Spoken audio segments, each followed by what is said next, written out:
자, 두 번째 시간. 자, 암과 암 사이는 개폐라고 하는 거는 암과 암이 열리고 닫힌다 이런 표현이거든요. 그래서 암 나중에 다 이제 하나씩 배울 건데요. 일단 큰 지금 대략적인 걸 이해하고 넘어가게요. 그래서 이 개폐는 어쨌든 삐뚤빠뚤하면 안 된다. 이걸 맞춰줘야 한다. 이제 이 포인트가 여기서 이제 배우게 될 거고. 자, 그 다음에 우리가 이제 여기를 보면 여기 부분이 이제 우리가 연소가 되는 공간인데 여기서 이제 자 공기가 들어와 가지고 또 여기서 마찬가지 연료를 집어넣어서 여기서 연소가 이루어지지 않겠습니까? 그러면 연소된 힘으로 이 녀석이 F라는 힘으로 이 피스톤 위를 누르겠죠? 그럼 눌러서 여기 있는 또 크랭크 자체를 또 회전시키지 않겠습니까? 회전시키는데 여기에 순서가 자 공기가 먼저 들어가고 두 번째가 연료가 되고 세 번째가 연소가 되거든요. 그러니까 이 연소가 돼서 나중에 이 폭발하는 힘을 가지고 폭발을 하게 되고 폭발을 다 하게 된 연소가스는 나가야 되니까 네 번째 배기가 되겠죠. 이 순서로 지금 된단 말이에요. 그러니까 이거를 지금 다시 얘기해 보면 여기로 와 보면 자, 우리는 여기서 자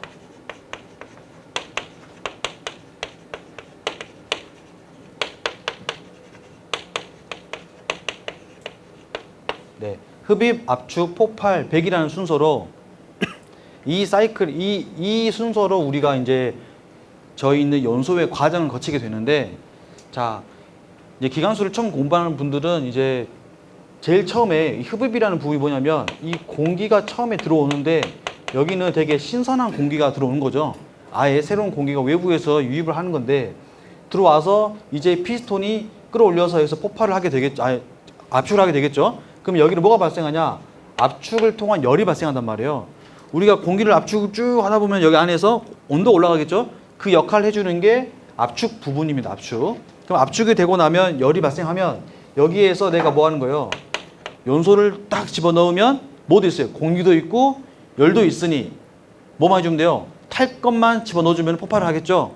그러니까 여기에서 연소가 이루어지는 거고 연소가 이루어지면서 폭발을 하면서 팽창을 하겠죠? 팽창을 하면서 이 일을 다 한 다음에 그 다음에 여기에서 이제 나가는 배기 역할을 하지 않겠습니까? 이거를 우리는 자 이거를 한 행정 자 L이라 하는 거는 1스트로크입니다.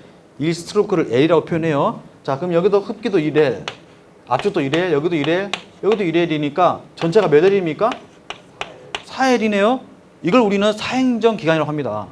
알았죠? 이거를 사행정 기간이라고 하는 거고 나는 이렇게까지 다 구분 짓지 않고 그냥 할래. 그러면 이 두 개를 1L 이 두 개를 1L이라 하면 총 몇 L입니까? 2L이니까 이거는 이행정 기간이라고 하는 거죠. 그럼 이행정이 별거 없습니다.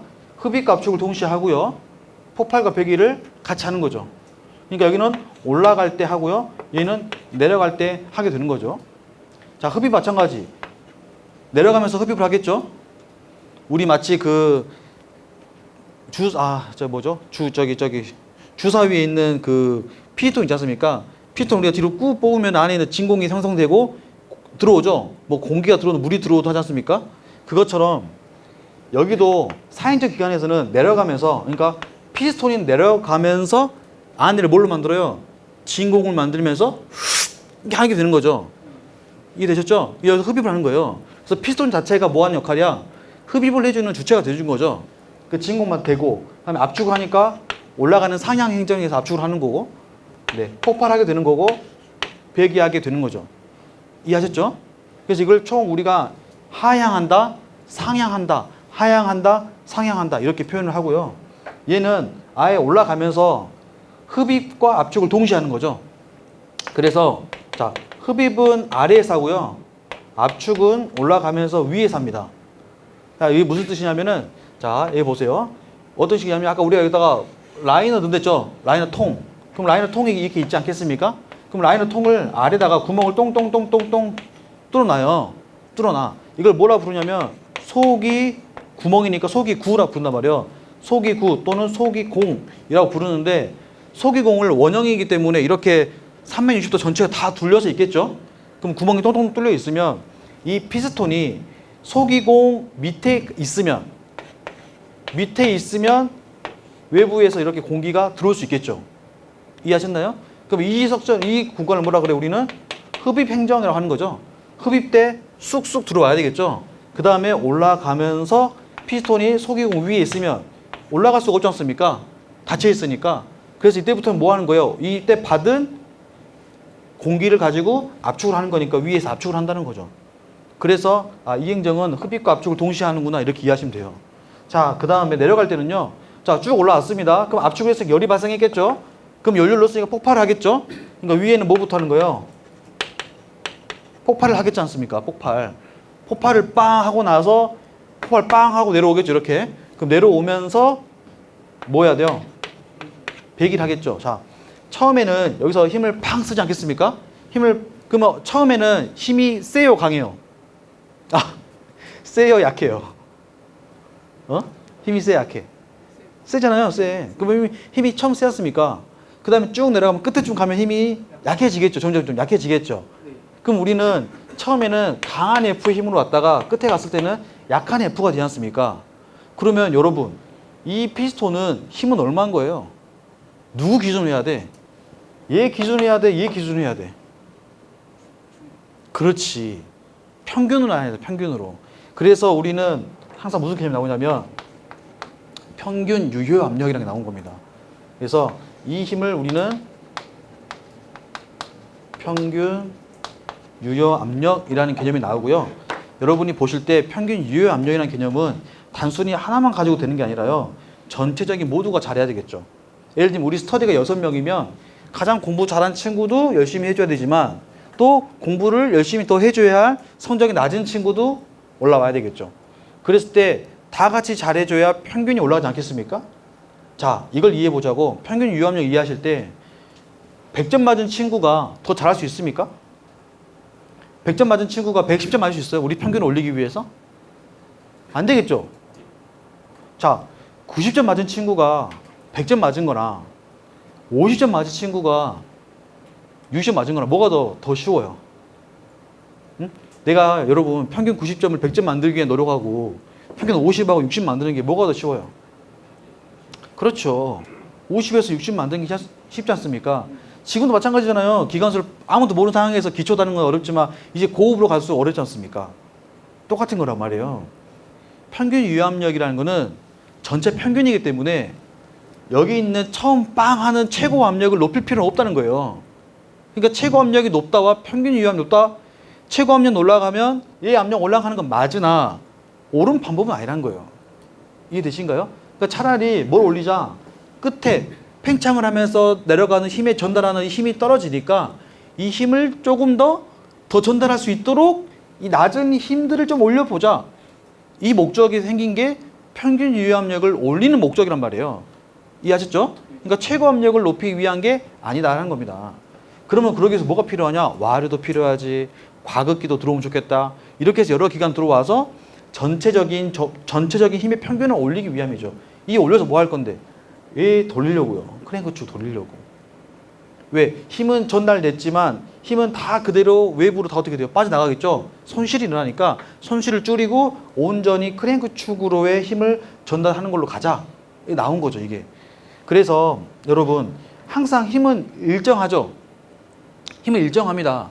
예를 들면 여러분이 여기다가 지금 우리가 소기, 그 다음에 압축, 연료를 넣는데요. 이게 돈 아닙니까? 연소되는 게 열? 열을 내가 100만원치 연료 사가지고 떼었단 말이에요. 근데 다 어디로 나가요? 냉각 하는 데 쓰이고, 배기하는 데 쓰이고, 그 다음에 또 마찰력의 힘에 쓰이고, 그 다음에 최종 내가 실제로 움직이는 거는 한 30%밖에 안 쓰인단 말이에요. 그러니까 힘은 결국은 주면은 다 흩어지지만 결국은 최종 합은 손실 다 일어나고 힘 다 주고 난 모든 힘의 합은 결국은 내가 처음 준 힘합과 똑같겠죠. 그러니까 열이 아까 배우잖아요. 열이 일하게 한다. 근데 이 열이 연락을 공급해서 열을 일할 건데 손실도 있고 실제 일한 것도 있으니까 이 두 개를 합한 게 처음 일한 건 똑같은 거다. 이게 연력학 1법칙이라고 보면 돼요. 1법칙. 그래서 자, 연력학 일법칙이라는 거는 일정하다는 겁니다. 일정하다. 그러니까 여러분이 그 다 이루어지는 건데 이거를 너무 따로따로 암기하셔서 공부를 하면 안 돼요. 연력학 일법칙은 에너지는 뭐하다? 일정하다는 거예요. 내가 처음 주는 에너지는 결국은 다 일정하게 쓰여진다. 어디 가는 게 아니다. 30% 쓰였지만 실제로 손실도 쓰이고 다 쓰이기 때문에 에너지는 일정하게 쓰인다라는 거죠. 이해하셨나요? 네. 그리고 여기 보시면 결국은 이 처음에 있는 열 에너지가 자 여기 있는 열 에너지가 결국은 폭발을 하면서 이 폭발 과정에서 뭘로 되는 거예요? 열이 뭘로 되는 거예요? 일로 배양되는 거 아니겠습니까? 열이 갖고 있는 에너지가 회전력으로 바뀌는 공간이 폭발하는 행정 아니겠습니까? 그렇죠. 그러니까 이것도 마찬가지 열이 갖고 있는 에너지는 무슨 에너지로? 일 에너지로 회전하는 에너지로 변형이 됐다. 일정하다. 이것도 일정하다는 거 다 일정하게 100칼로리면 100칼로리만큼 일할 수 있다. 우리가 밥을 먹었으면 밥 먹은 그 열량만큼 일할 수 있다. 이거 아니겠습니까? 밥이 안 들어가면 힘이 없다. 똑같이 밥이 먹어야 일을 할 수 있다는 거는 이 밥이 갖고 있는 음식이 갖고 있는 에너지가 뭘로 쓰였다는 거예요. 내가 공부하는 에너지로 쓰는 거니까 결국은 일정하다 하는 이 개념인 거예요. 이 개념이 일법칙이라고 보시면 됩니다. 이해하셨나요? 암기하지 말고 이해를 하고 좀 보시면 애울 게 없습니다. 자, 근데 여기서 열이 처음에 왔을 때는 열이 뜨겁겠죠? 근데 팽창하면서 열이 어떻게 돼? 떨어지겠죠? 근데 팽창하면서 열이 막 세지지 않겠습니까? 그러니까 결국 열은 뭐 한다? 이동하더라라는 거예요. 우리가 손실이라는 거는 뭐예요? 손실이라는 거는 여기서 열이 왔지만 열이 막 이런 데로 빠져나가는 거 아니겠습니까? 바깥으로.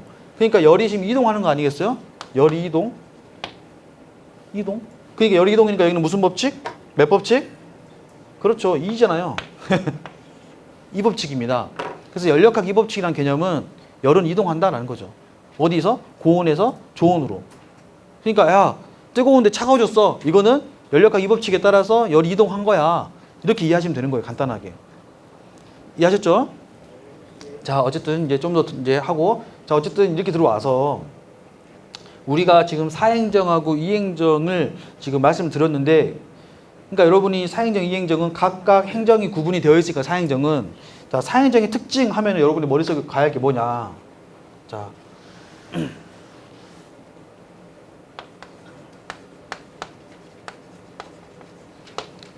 사행정 머리 딱 들어갈게 이거 보세요.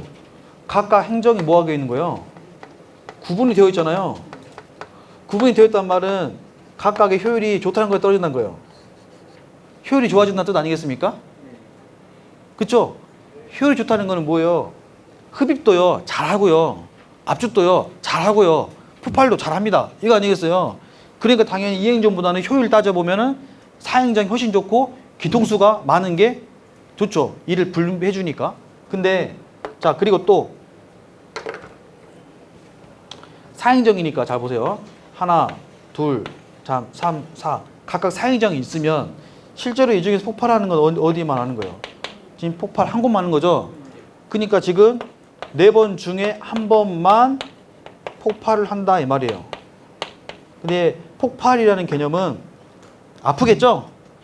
여러분이 4명 일하는데 폭발 현장을 맡아보세요. 얼마나 힘들겠어요.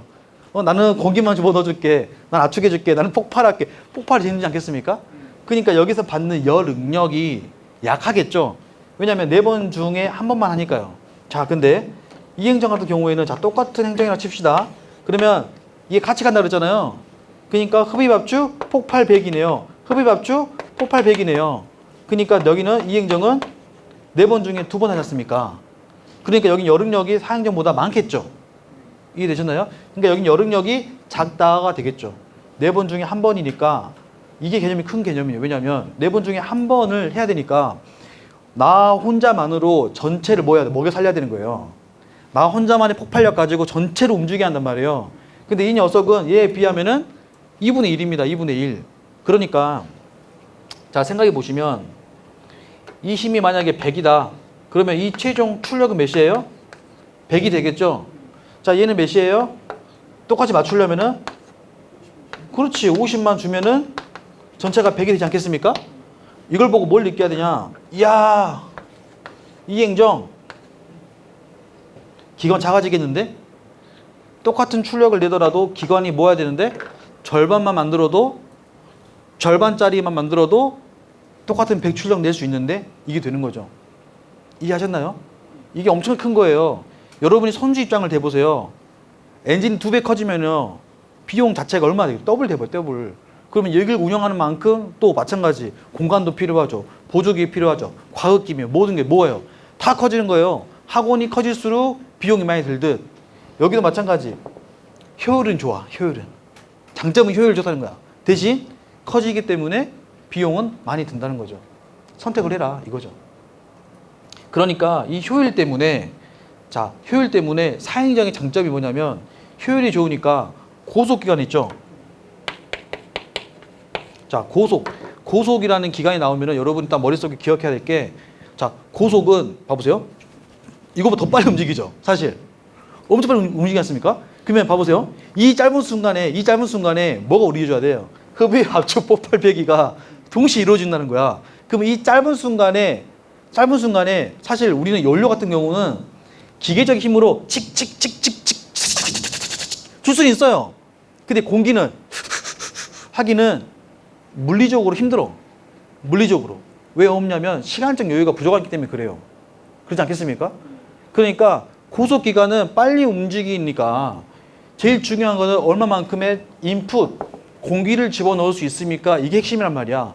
그러니까 공기를 집어넣어야 되는데 거기다 고속이기 때문에 소기가 들어올 수 있는 시간적 여유가 없으니까 이행정 같은 경우는 사행정 같은 경우는 효율이 좋잖아요. 4번 중에 한 번만 하면 되지 않습니까? 이해되세요? 흡입이 되는 거니까. 근데 A 같은 경우에는 흡입 이거잖아요. 그러니까 여유가 없잖아. 그러니까 이행정은 고속이 안 되는 거예요. 왜? 소기가 들어올 수 있는 시간적 여유가 없기 때문에 그래요. 그러니까 사행정 하시면 효율 좋다. 효율 좋으니까 고속엔 당연히 사행정이 적합하다. 왜냐면 공기가 집어 들어올 수 있는 시간적 여유를 충분히 줄 수 있기 때문에 그래요. 열 응력도 낮고요. 근데 이행정 같은 경우는 엔진은 작아지는데 폭발을 자주 하지 않습니까? 그럼 폭발을 자주 하는데 이행정에다 폭발 하면 나만 나겠습니까? 기계가? 그러니까 이행정은 조속기관으로 가는 거예요. 조속기관. 폭발. 알았죠? 사행정은 하나, 둘, 셋. 그러니까 여기는 고속 말고 조속으로 대형에 쓰는 거는 이행정이 적합한 거죠. 그러니까. 어렵게 생각할 필요 없습니다. 폭발을 자주 할 수 있다. 엔진은 작아진다. 하지만 천천히 해서 큰 마력을 내고 싶다면 자, 100 같은 경우에는 100만 내면 됩니다. 근데 내가 만약에 1000을 내고 싶어. 그럼 여기다 1000 하면 어떻게 될까? 엔진 못 부셔지란 말인가? 차라리 500으로 해서 나눠주는 게 낫지 않습니까? 그래서 이런 대형 기관을 쓰고 싶을 때, 대형 출력을 내고 싶을 때는 이행정 조속기관이 낫겠죠? 그래야 대형 출력을 낼 수 있겠죠? 이해하셨나요? 그래서 이행정과 사행정을 외우지 말고요. 이해를 하시고 보면 돼요. 그래서 사행정이란 거는 행정이 구분되어 있고 효율 좋고 아까 말씀대로 이래서 고속에 쓰이겠구나. 열 응력 낮겠구나. 이렇게 이해하시면 되는 거죠. 그리고 아까쯤에 있었던 이행정 같은 경우에는 일단 기관 자체가 크기가 작아진다는 게 엄청난 장점이었고 대형의 조속기관에 쓸 수 있더라. 그 다음에 아까 단점은 대신 자주 폭발하면 열응력이 높아가니까 이거 조심하자. 이거죠. 이 정도만 알고 그 책 보시고 문제 푸시면 다 풀립니다. 이 개념을 이해하고 문구를 읽으시면 이거 맞는 얘기네. 이거 틀린 얘기네. 이게 나오는 거니까. 자, 일단 사행정, 이행정 이해하셨어요? 이 개념? 별거 아니죠? 네. 자, 그러면 여기 좀 들어가서 아까 소기 얘기 했었는데요. 여기 보시면 이 소기 파트 있지 않습니까? 이 소기 파트가 결국은 들어오는 거는 소기가 공기를 새로 긋기를 하는 건데 가급적이면 잘하고 싶잖아요. 잘 많은 공기 들어오고 싶고 두 번째는 여기 폭발할 때 연소할 때 얘하고 이 연소하고 좀 잘 됐으면 좋겠잖아요. 그러니까 공기가 들어오고 연료가 들어왔을 때 잘 섞여야 좋은 폭발이 일어나지 않겠습니까? 이걸 우리는 이제 완전 연소를 하거든요. 완전 연소라는 거는 너랑 나랑은 폭발을 완벽하게 하는 거. 그래서 누가 남지 않냐면 연료가 남지 않는 상태. 그러니까 연료가 들어갔는데 그 연료에 맞추어서 소기가 잘 들어와줘가지고 100%다 연소되는 거를 완전 연소라는 거고, 이 불완전 연소의 개념은 뭐가 남는 거예요? 그렇지. 연료가 남는 게 포인트예요. 알았죠? 연료가 남는 게 포인트입니다. 그러면 연료가 남으니까 까무잡잡 하겠죠? 시커멓겠지? 그러니까 불완전 연소는 시커먼 연기가 날 수밖에 없죠. 연료가 폭발 끝나고도 계속 타기 때문에. 어쨌든 불완전 연소라는 거는 공기와 연료의 비중이 맞지 않았는데 그 중에 뭐가 남았다? 연료가 남았다. 타지 못한 연료가 남았다. 이게 포인트입니다. 그래서 완전 연소를 하기 위해서는 소기가 잘 들어와야 하는 게 포인트고, 두 번째는 이게 잘 섞여야 되니까, 이래서 우리가 와류라는 게 중요한 개념이 하나 나오는 거예요. 와류. 와류라고 하는 거는 공기가 소용돌이 치는 약간 그런 느낌이잖아요. 그러면 여기서 보시면 처음에 공기가 들어오는 게 여기 소기공을 통해서 공기가 들어오지 않습니까? 그러면 그냥 완만하게 구멍을 뚫어 놓으면 공기가 아주 매끄럽게 지나가겠죠? 근데 그러지 말자는 거예요. 야, 너 그러지 말고 나 여기다가 이렇게 경사를 좀 줄래? 소기공에다 경사를 줄래? 이러면 공기가 들어오면서 경사 각도만큼 휘어지겠죠? 그 휘어지면서 뭐가 되는 거예요? 이렇게? 그렇죠. 와류가 생기는 거예요. 이해되셨나요? 소용돌이가 생긴다고요. 뭐 때문에? 네, 소기공의 경사 때문에. 이걸 우리 뭐라 부르냐면 스월 현상이라고 합니다. 스월 현상. 스월 현상. 자, 그 다음에 이 피스톤의 윗부분 있지 않습니까? 이 피스톤의 윗부분도 반듯하게 만들지 말고 약간 오목지게 만들자. 파이게 만들자. 그러면 파이게 만든 상태에서 위로 올리면 어떻게 되겠어요? 올라가면서 이 바깥에 있는 공기가 안쪽으로 좀 몰리지 않겠습니까? 올라가면서 안쪽이 파였으니까 끝에 녀석들이 이렇게 모이지 않겠습니까? 올라가면서 이렇게. 그러니까 올라가니까 이게 여기서도 마찬가지 와류가 일으켜지는 거죠. 이걸 뭐라 불러요? 이걸 스퀴시 현상이라고 합니다. 스퀴시 현상. 자, 그 다음에 올라가서 폭발을 타겠습니다. 그럼 연소를 폭발 딱 초기할 때 뿡 하면은 순간 그 폭발하는 그 힘 때문에 또 와류가 생기겠죠. 그래서 연소 초기에 일어나는 와류 보고는 텀블 현상이라고 합니다. 텀블 현상. 그래서 이 와류 안에는 세 가지 수월, 스퀴시, 텀블 일어나는구나. 이거는 언제? 흡입할 때.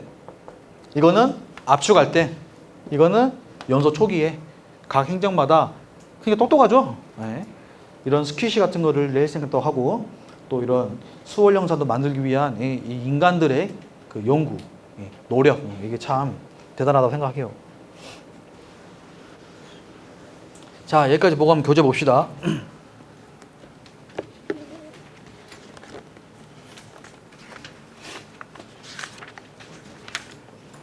자, 3페이지. 자, 열기관이란 석탄, 석유와 같은 화석 연료를 연소시켜 발생한 무슨 에너지? 열 에너지입니다. 열 에너지. 자, 열 에너지로부터 동력을 얻는 기관의 총칭이다. 아래에서 세 번째, 동작 유체는 열을 가하면 고온고압이 되고 팽창에 의해서 일을 하고 나면 압력 및 온도는 떨어지고. 일 다 했다는 거죠. 왜 떨어지는 거예요? 열 에너지가 뭘로 바뀌었으니까. 일 에너지로 바뀌었기 때문에 다 뺏긴 거죠. 그대로 방치해두면 더 이상 일을 할 수 없는 상태로 되어버린다라고 했습니다. 그러니까 열량을 주어서 그 열이 일로 바뀌는 거니까 할 수 없었다는 거죠. 그래서 내연기관의 기본 용어 보시면, 자, 열기관이 내연기관과 외연기관이 있는데, 자, 여기 잠깐 보시면은 우리가 아까 여기는 열기관 자체 있잖아요. 여기 안에를 지금 안에서 내부적으로 폭발을 하면은 내연이 되는 거고, 이거 돌리고 싶은데 이게 아니라 나 그냥 이 밖에서 물 끓여가지고 물 끓여서 여기로 스팀 보낼래. 그러면 이거는 바깥에서 연소가스를 만든 건데, 이 연소는 뭐냐면 동작 유체가 여기는 연소가스인데 여기는 증기입니다. 증기. 그러니까 물 끓인 증기 있죠. 우리 라면 끓일 때 물 끓인 그 스팀 증기. 물을 끓여서 나오는 이 증기를 가지고 얘를 회전시킬 거야. 이러면 무슨 기관? 외연기관이 되는 거죠. 그러면 외연기관 특징을 딱 보시면, 자, 원래는 이렇게 스팀 만들어가지고 축을 달아서, 네? 이런 식으로 터빈을 세우면 우리 그 바람개비 바람 후 불어오면은 후 불면 이게 바람개비가 돌죠. 이렇게 후 하는 건 뭐예요? 이게 마치 스팀이야. 증기를 훅 치면 바람개비가 도는 건 터빈이죠. 터빈이 돌면은 여기는 축이 따라 돌겠죠. 그렇게 해서 프로펠러를 돌리는 이런 거 보고 우리는 회전식이라고 하는 겁니다. 회전식. 그리고 앞에 배웠던 피스톤이 왕복 운동을 하는 거는 왕복식이 되는 거고. 그러니까 물론 이 스팀을 가지고 왕복식도 쓸 수 있고 회전식을 쓸 수도 있으나 짝꿍이 맞는 거는 내연기관은 왕복식이 좋고 스팀 내연기관은 회전식을 많이 쓰게 되는 거죠. 둘 다 쓸 수 있는데 이렇게 쓰는 게 가장 효율이 좋으니까 그렇게 쓰는 겁니다. 자, 그래서 외연기관과 내연기관의 특징은 뭐냐면 가장 큰 특징은 일단 열 효율이죠. 열 효율. 보세요. 얘를 스팀을 돌릴 건데 바로 여기서 연소를 해가지고 내려오면 아까 말씀드린 손실적인 부분에서 많이 세이브가 되겠죠. 여기는. 근데 여기는 증기 만드는 데도 시간이 오래 걸리고 그 다음에 만들어서 이동하는 그 부분도 다 뭐가 되는 거예요? 손실이 다 일어나겠죠. 파이프 타고 따라가는 그 배관 안에서 전부 다 열이 뺏길 거 아니겠습니까? 그러니까 얘도 30%인데 얘는 오죽하겠어요. 그러니까 연료율이 겁나 안 좋습니다. 하지만 정숙한 운전할 수 있겠죠. 얘는 폭발하지 않습니까? 무식하게 팡팡 하지만 여기는 스팀의 압력의 에너지로 간단 말이에요. 압력 에너지로 뿜는단 말이야. 그러니까 일정한 속도가 되겠죠. 얘 같은 경우에는 어때요? 처음에 아까 저기 유압력 배운 것처럼 큰 힘과 작은 힘 사이를 계속 왔다 갔다 하고 있기 때문에 저기는 진동이 엄청 심했는데 여기는 일정한 압력으로 계속 힘을 보내주기 때문에 회전식이란 말을 들으시면 아, 진동과 소음이 없겠구나 이 생각 딱 드시면 돼요. 여러분 만약에 선풍기를 쐬는데 진동 심하면 어때요? 짜증나지 않습니까? 그렇죠? 무풍, 선풍기 막 이런 것도 보면 뭐예요? 회전을 하는데 최대한 소리가 안 나고 정숙한 게 포인트잖아요. 그것처럼 회전식으로 돌리겠다. 엔지니어들이 회전식으로 돌리겠다라고 하면은 뭐다? 정숙하게 운전한다는 사실을 기억하시길 바래요. 그래서 단점은 아까 말한 손실 그리고 연료에 이용해서 봐도 얘 같은 경우에 내부에다가 연료를 써야 되기 때문에 굉장히 고급 좋은 연료를 써야 되지만 얘 같은 경우에는 그냥 어느 연료를 떼우든 뭐만 하면 돼요. 물만 끓이면 되는 거 아닙니까? 그러니까 연료에 제한이 없겠죠? 없다는 거 당연한 말 하고 있는 거죠. 그래서 그 개념만 좀 이해하시고 보시면 돼요. 이것도 이번에 또 오랜만에 출제가 돼가지고 자, 일로 보세요. 네, 인간 보는 분들 그 이제 우리 장학생이 처음이어서 네, 오늘 첫 시간 좀 왔다 갔다 할 수 있으니까 자, 태가 이거를 조금만 줌을 당겨가지고 이 끝에도 보이게 네. 네, 그리고 약간 올려서 이 끝에 맞춰주고 자, 넘어가서요. 자, 4페이지 봅니다.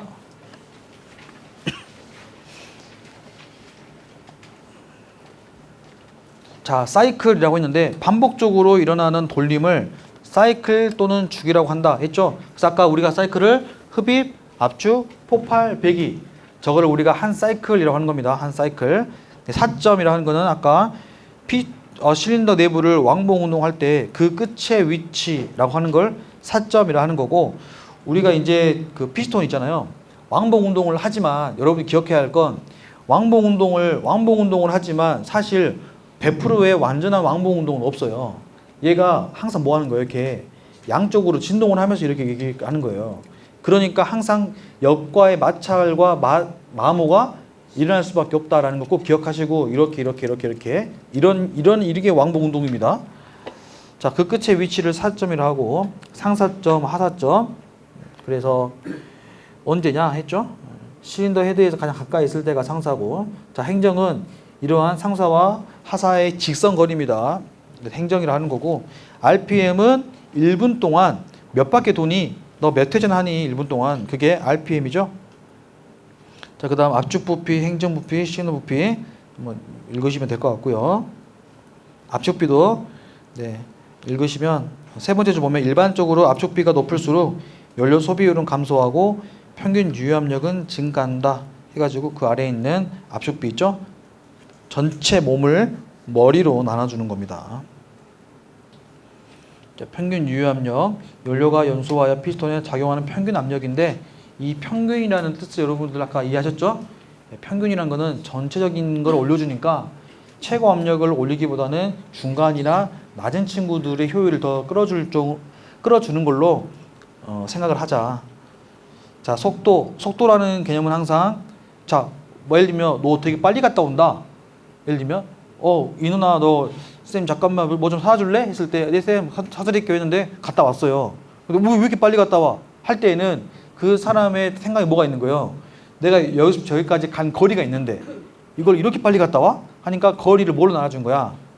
시간으로 나눠준 개념 아니겠습니까? 그래서 속도라는 개념은 거리를 시간으로 나눠주는 건데요. 속력은 운동체가 단위 시간에 운동한 거리로서 시간과 거리의 관계인데 방향을 생각하지 않는 게 속력이고요. 속도는 방향까지 생각하는 게 속도가 되겠습니다. 그래서 속력은 스칼라량이라고 하고 속도는 벡터량이죠. 그래서 자 이제 속도와 가속도인데 이 가속도는 두 개 다른 개념이죠. 여러분이 이제 뭐 가속도가 크다 작다 이렇게 이제 우리가 하겠지만 태호야 자 속도는 이 거리를 시간으로 쪼개주는 거지만 이 가속도는 시간분의 속도를 나눠준 거예요. 이 개념을 여러분 좀 이해하실 수 있을까요? 자, 만약에 가속도가 크다는 건 뭔 말이에요? 같은 시간인데 속도의 증가량이나 감소량이 크다는 거죠. 그러니까 여러분 봐봐. 이 더할 가짜라는 거는 가속도가 크다는 거는 무조건 올라가는 개념이 아니라 올라갈 수도 있고 떨어질 수도 있는 거예요. 속도가 그러니까 우리 자동차에서 엑셀 윙 밟을 때 윙 올라갈 때 우리가 막 제로백을 하지 않습니까? 제로백. 우리가 0km에서 자동차가 100km까지 가는데 몇 초 걸리냐? 그래서 뭐 제로백 7초다. 뭐 제로백 6초다. 이런 거 있지 않습니까? 그래서 좋은 차일수록 제로백이 짧다 하지 않습니까? 그게 뭐예요? 가속도가 높다고 하는 거죠. 근데 가속도가 작다라는 거는 뭐예요? 속도의 증가량이 엑셀을 밟는데 올라가는데 이렇게 올라가는 거죠. 높은 거는 바로 올라가는 거고. 그래서 가속도가 높다는 거는 같은 시간에 올라가는 거죠. 그러면 짧은 시간에 가속도가 높다는 거는 짧은 시간에 속도가 올라가는 거니까 이거하고 이거 차이가 좀 클 수도 있겠다. 속도 차이가. 그러니까 이 자체가 큰 회전력을 발휘하고 회전력의 균일이 안 할 수도 있겠다. 이런 생각으로 볼 수 있겠죠. 그래서 가속도가 높다는 것은 속도의 변화량이 크다. 이 말입니다. 속도의 변화량이 크다. 그러면 속도의 변화량을 큰 대신에 원활하게 하려면 뭔가 부드러워야 하겠다. 회전하는 입장에서는 엄청 부드러움에 초점을 두고 뭔가 만들어야겠다. 이런 느낌도 오시죠. 그리고 속도라는 것은 시간분의 거리죠. 자, 그랬을 때 우리가 아까 피스톤 같은 경우에는 얘가 한번 내려가면은 아까 1L 아니었습니까?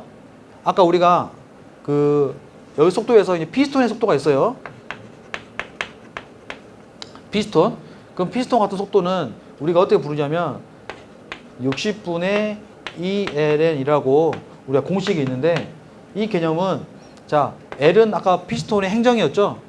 우리가 한 바퀴 돈다는 개념은 뭐예요? 한 바퀴 내려가는 건 1L이고 올라가면 또 1L이니까 한 바퀴 도는 거는 1L, 2L 이지 않겠습니까? 1L, 2L. 그러니까 2L이 되는 거죠. 이게 사실 한 바퀴 돌았다는 그 뜻이죠. 근데 이 N은 뭐냐면 RPM이죠. RPM. RPM은 1분 동안 몇 바퀴 돌았니? 이러니까 한 바퀴란 개념은 2L이란 포함을 하고 있는 거죠. 그러니까 RPM 60이에요 라는 말은 1분 동안 60바퀴 돌아요. 이 말이니까 60바퀴 돌아요. 근데 이 L만큼 가는 거 아닙니까? 1회전이라는 거는. 이해하셨나요? 그래서 이 예를인데 자, 우리가 속도라는 개념은 항상 시간이 초예요. 초로 나눠줍니다. 초. 그러니까 원래는 초고요. 이 단위가 미터인데요. 여기 있는 60을 나눠준 이유는 우리가 1분이라는 개념을 갖고 왔기 때문에 초로 나타내면 60초 아닙니까? 그러니까 이거는 60초인 거죠. RPM이 1분이니까. 이해하셨습니까? 네. 그래서 만약 시간 단위로 갖고 왔다. 시간 단위. 시간당 몇 바퀴 돈다. 이러면 여기는 이제 3600이 돼야겠죠? 네, 그런 식으로. 초 단위로 쓰기 때문에 그래서 피스의 속도가 되는 거죠. 너 1분 동안 몇 바퀴 거리를 갔니? 이거를 초 단위로 나눠주는 거를 우리가 속도라 하는 거고. 피스톤의 속도가 저 의미로 아래에 나와 있는 겁니다. 자, 8번 간극입니다. 간극, 거리죠. 간극을 클리어런스를 하는데 아까 상부 틈을 탑 클리어런스라고 했죠. 자, 피스톤의 탑 클리어런스가 크면 압축비가 적고, 이해되시죠? 적으니까 작아지겠죠. 왜냐하면 탑 클리어런스가 크다는 거는 그만큼 압축 부피가, 머리가 크다는 거잖아요. 머리가 커졌다. 피스톤의 탑 클리어런스가 크면 압축비가 적고 압력이 낮아지므로 연료율이 낮아진다. 자, 반대로 작으면, 그러면 머리가 작아지면 이 말이죠. 연소실 부피가 작아지므로 와류가 나빠지므로, 이 말 이해되신가요? 그만큼 아까 스키시 현상이 어땠어요? 스키시 올라오면서 그 오목된 공간에서 와류가 나야 되는데 이 압축비가 너무 작으니까 와류를 일으키기가 애매한 거예요. 그 뜻이죠. 와류가 나빠지고 연료와 공기의 혼합이 나빠져서 불완전 연소. 불완전 연소란 거는 다 타지 못한 연료가 나는데 이 뜻이지 않습니까? 그럼 나는 돈 들여서 이거 탈 거야 하고 5만 원어치 넣었는데 사실은 4만 원어치만 타고 1만 원 날라간 거죠. 마음 아프지 않습니까? 일으키기 쉬우며 또 피스톤이 실린더 헤드, 흡기 밸브, 배기 밸브 등에 닿을 염려가 있다. 너무 작으면 그렇다는 겁니다. 그래서 적당히 해야 되겠죠. 피스톤 간극. 이 피스톤 간극은, 피스톤은 기관이 작동할 때란 말은 열받으면 이 뜻이죠. 열에 의해 팽창을 하기 때문에 상온에서 실린더 사이에 어느 정도의 간극을 둔다. 이것을 피스톤 간극이라고 하며, 자, 이거 헷갈리지 마세요. 실린더의 내경과 피스톤의 최대 외경과의 차이가 맞는 말이죠. 만약 이 내경과 외경을 바꿨으면 틀린 말이 되겠죠. 이해되시죠? 실린더의 안쪽 아닙니까? 실린더의 안쪽과 이 안에 있는 피스톤은 외경이 돼야 되겠죠. 그러니까 이 사이의 거리를 보려고 하는 거니까요. 여긴 거니까 실린더의 안에서는 내경이 되는 거고 피스톤은 외경이 돼야 되겠죠. 여기. 자, 간극이 너무 작으면 실린더에 소손 염료가 있고 너무 크면 압축 압력의 저하, 블로바이, 연소실 내의 기름 누입, 윤활유의 희석 등의 원인이 된다라고 했는데, 기본적으로 우리가 여러분이 이제 갖고 가야 할 기본 개념은, 만약에 보이나? 이런 쇳덩어리가 있다 칩시다. 그러면 여기 있는 사이가 이 D예요. D. 지름이 D란 말이야. 그럼 열을 줬어요. 열을 주면 D는 커집니까? 작아집니까? 예. 바로 나오네. 예. 커지죠? 커집니다. 작아지지 않나요? 커지죠. 왜냐면 얘를 단면을 잘라가지고 펼쳐보시면 얘가 열받으면 얘가 어떻게 된다고요?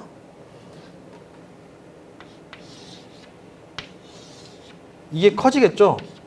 열받으니까. 그럼 커진 상태 다시 한번 모으면 이 부분도 커지겠죠? 이해되셨나요? 그러니까 피스톤 똑같은 거예요. 피스톤도 열받으면 어떻게 되겠어요? 안쪽으로 작아진 게 아니고 커지는 거예요. 바깥으로. 그러니까 커지니까 이 사이에 뭘 두는 거예요? 간극을 둔다는 뜻입니다. 이해하셨죠? 그래서 모든 쇳덩어리는 열을 많이 받는 공간에는 무슨 개념이 나온다? 간극이라는 개념이 나온다는 거.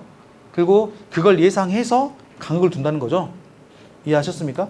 그래서 열 교환기도 마찬가지고 여기도 마찬가지고 우리 기찻길에 있는 것도 마찬가지고 다 이음새 같은 것도 살짝 공간을 주셨습니까? 여름과 겨울에 따라서 이 철도길에 있는 쇳덩어리가 커지고 작아지고 하기 때문에 그래서 그런 간극을 둔다는 거.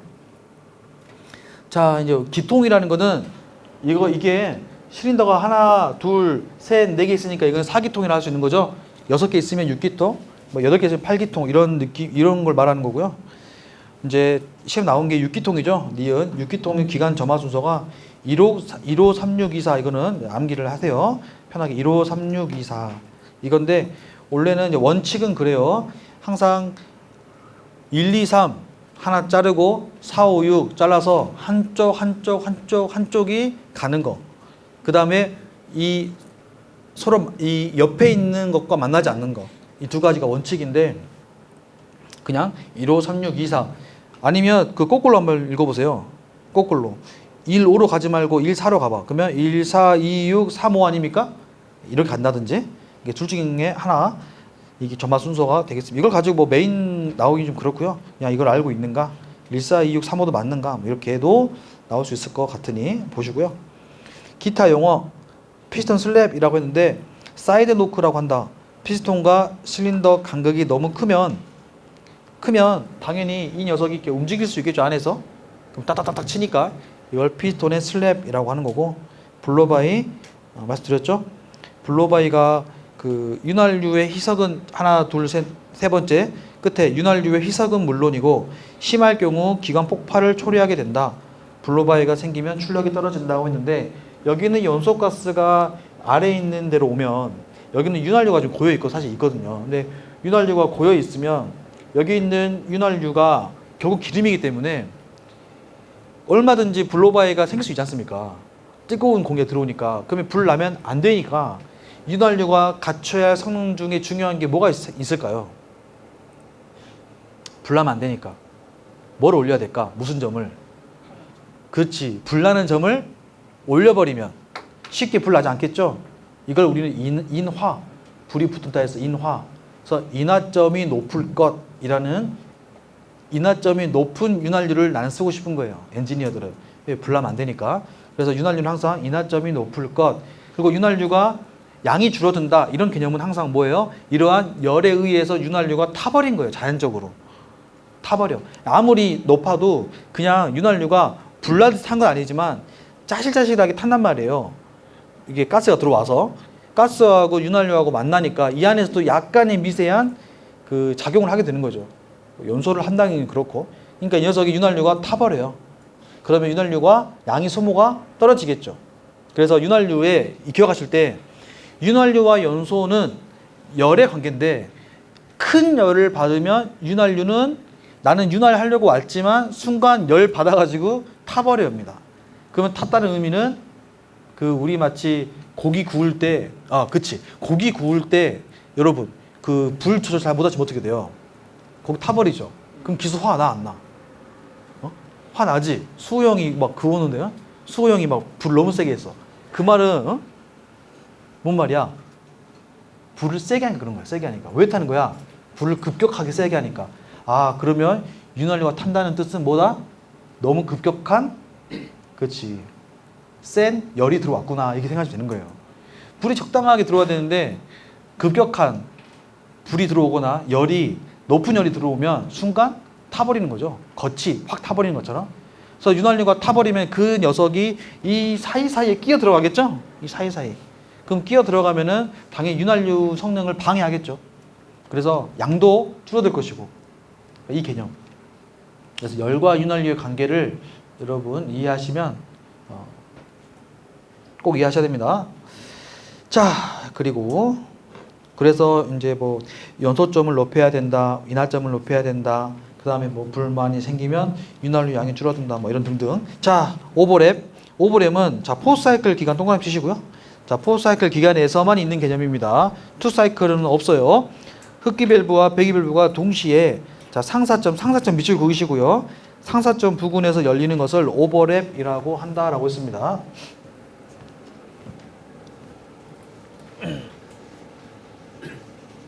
자, 여기 보시죠. 자, 여기 보시면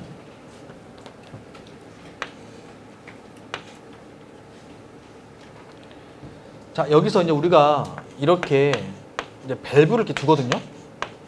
근데 여기 여기는 이행정이고요. 자, 여기는 사행정이라고 하면, 이행정 같은 경우에는 이 자체가 자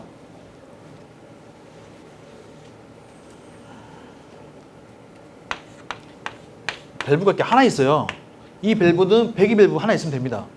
왜냐하면 이 녀석이 내려갔을 때 이 흡기를 어디서 하는 거예요? 속이 공에서 하기 때문에 동시에 내려가면서 하는 거 아닙니까? 동시에. 그러니까 이렇게 쭉 내려가는 게 아니죠. 올라가면서 하는데, 어쨌든 얘가 내려와서 이제 끝점에서 올라갈 때 흡입을 하고 압축을 하지 않습니까?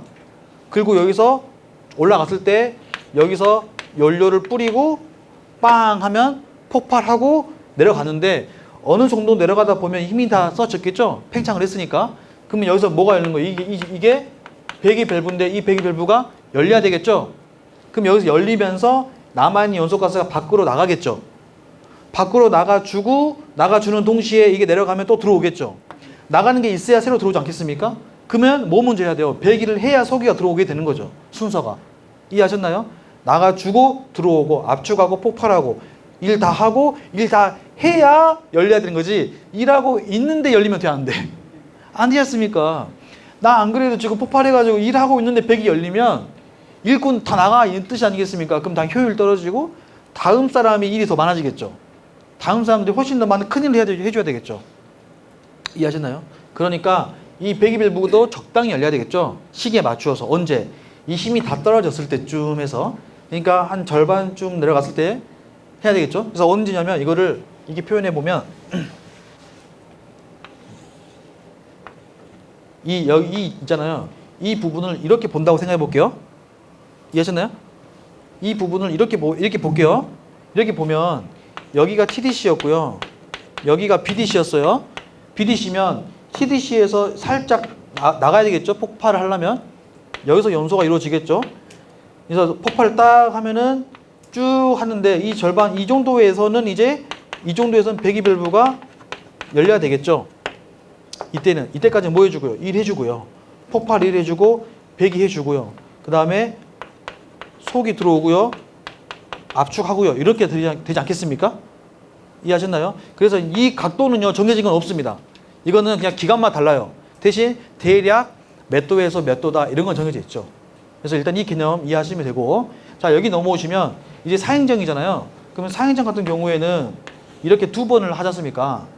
한 바퀴 돌고 두 바퀴 돌아서 해서 여기가 1L, 1L, 1L, 1L에서 총 4L이 이루어지는 공간인데, 자, 여기는 자, 처음에 아예 뭐예요? 내려오면 1L 자체가 흡입이니까, 그리고 압축이니까, 그리고 올라와서 폭발 아니겠습니까? 그러니까 얘는 언제가 두 개가 오버랩이냐면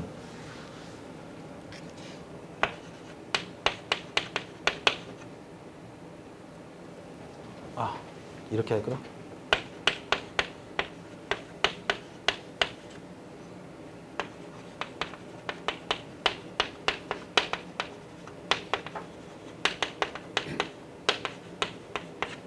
자, 보면 자, 흡입 행정일 때 흡입을 하려면은 이게 흡입을 하는 동안에는 흡기 밸브하고 배기 밸브하고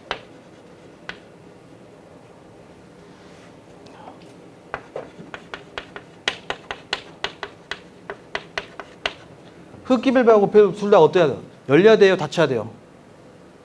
흡입할 때는 열려야 돼요. 흡입 들어오지 않겠습니까? 얘는요? 닫혀야 되고요. 자, 압축할 때는 둘 다 닫혀야 될 것이고, 폭발할 때도 닫혀 있어야 되겠죠. 그 다음에 배기할 때는요, 얘는 닫혀 있고 얘는 열려 있어야 되겠죠. 이해하셨나요? 자, 그러면 결국은 배기 다음에 그 다음에 뭐예요? 또 다음 흡입 아닙니까? 다음 사이클이 흡입이니까 흡입일 때 뭐 해야 돼요? 열려 있고 닫혀 있어야 되겠죠. 자, 그럼 오버랩이라고 하는 거는 우리가 인수인계를 할 때도 오버랩 한다지 않습니까?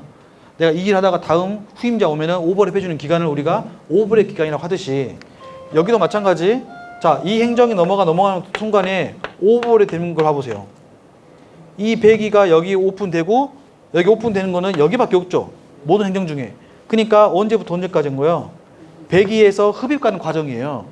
배기에서 흡입 가는 과정. 자, 이 말은 피스톤이 내려가서 배기 다 하고 올라오는 이 과정을 말하고 있는 거죠. 배기하고 흡입하는 과정. 그래서 먼저는 오버랩 되는 거는 배기 밸브가 먼저 열리는 게 먼저입니다. 그러니까 배기 밸브하고 흡기 밸브가 동시에 열려 있는 이 과정을 말하는 건데, 흡기 밸브가 열려 있으려면은 끝에 올라와서 이 녀석이 끝에 올라와서, 그러니까 석션이 내려와서 흡입하고 압축 폭발할 때 배기 흡입하니까 이 두 개 같이 열려 있는 과정에서 순서는 배기가 열려 있는 상태에서 그 다음에 흡입을 하더라. 그러니까 이 두 가지의 과정을 우리는 오버랩 기간이라 하는 거고, 이거는 오직 어디에서만? 사행정에서의 상사점 부근에서 한다.